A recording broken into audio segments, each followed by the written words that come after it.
ብዙዎቻችን በመርዳት የምናውቀው እዩልኝ ብሎ የማይሰጠው ስሙን ባላደራው ብሎ የሚጠራው ወንድማችን ከብዙዎች ባደራ ተቀብሎ ለተቸገሩ ሲሰጥ እናያለን፣ እንመለከታለን። ከሰሞኑ ግን አንድ አባት ከባላደራውና ከመለክተኛው ጋር በተያያዘ በተናገሩት ንግግር ባላደራው ተስፋ የቆረጠም ይመስላል። ለምን ተስፋ ቆረጠ የሚለውን ደግሞ ያጋራውን ጽሑፍ እንደሚከተለው የምናቀርብላችሁ ይሆናል። ባላደራው እንዲህ ሲል ይጀምራል። ከታች ያለው ጽሑፍ በደንብ ይነበብ አደራ ይልና የባላደራው ወዳጆች የከበረ ሰላምታዬ በያላችሁበት ይድረሳችሁ። ከሁሉ አስቀድሜ እኔ ከሁላችሁም ትንሹን ሰው ይህንን ሁሉ ጊዜ እንዳገለግል እድል ስላገኘው እግዚአብሔርን አመሰግናለሁ። ሰሞኑን ኢዮሃ ሚዲያ ላይ አንድ አባታችን በተናገሩት ንግግርና ባያችሁት ቪዲዮ ግራ እንደተጋባችሁ አውቃለሁ።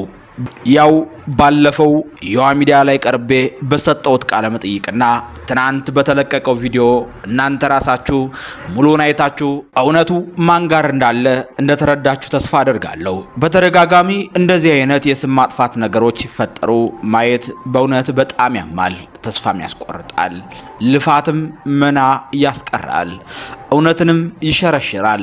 ሰው ባልሰራው ወንጀል ተከሶ ሌባ ተብሎ ቤተሰብ ወዳጅ አንገት ሲደፋ ማየት እንዴት ልብን ይሰብራል መሰላችሁ። ከዚህ በታች ያለውን ጽሑፍ እጅግ በጣም ከባድ የተስፋ መቁረጥ ስሜት ውስጥ ሆኜ ነው የምጽፍላችሁ ወዳጆቼ። ከራሴ ጋር ብዙ አስቤ አውጥቼና አውርጄ ይህን ለማድረግ ወስኛለሁ።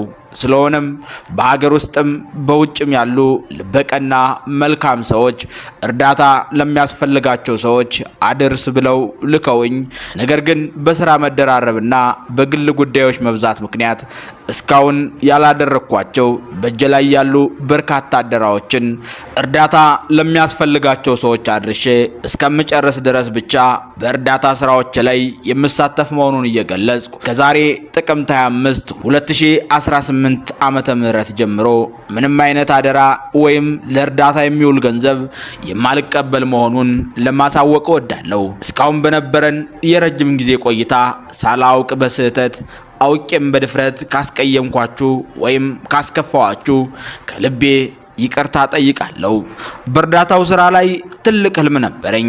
ያን ህልሜን ማሳካት ባለመቻሌ በራሴ እያዘንኩ ህልሜን ተስፋ አድርጋችሁ በጉጉት ስትጠብቁ ለነበራችሁ ወዳጆቼ ይቅርታ እጠይቃለሁ።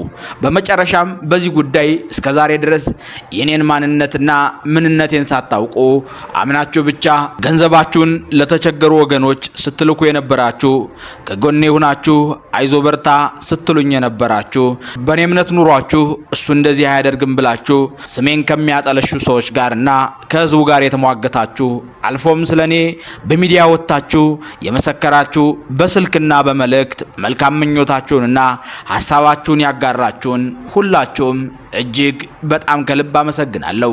ፈጣሪ ያክብርልኝ። ባላደራው ይልና ባላደራው ጽሑፉን ይቋጫል። እኛ እንደ ኢትዮ ማለዳ ይህንን ጽሑፍ ስናይ ደንግጠናል፣ አዝነናል። ክፉ አመለካከት ያላቸውን ሳይሆን ቀና አመለካከት ያላቸውን ሰው ከግንዛቤ ውስጥ በማስገባት ስራውን እንደሚቀጥል ተስፋ እያደረግን መልካሙን ሁሉ በመመኘት ለዛሬው በዚህ ቆየን። ቻናሉ ኢትዮ ማለዳ ነው።